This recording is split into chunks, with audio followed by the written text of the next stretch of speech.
Sports Village celebrates Krong Pali and officially inaugurated.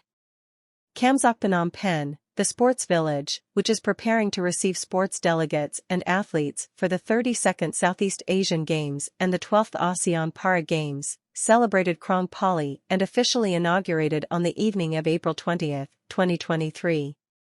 Krong Pali ceremony and inauguration ceremony presided over by Samdech Pich Sena Teab, Deputy Prime Minister, Minister of National Defense and Chairman of the National Organizing Committee of the Southeast Asian Games ASEAN Para Games, Kamsak Kamapgok, including leaders, members and lots of press.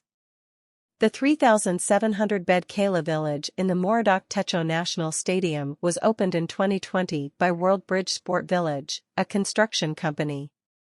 It will provide accommodation for athletes, referees, judges, and sports delegates participating in the 32nd Southeast Asian Games and the 12th ASEAN Para Games.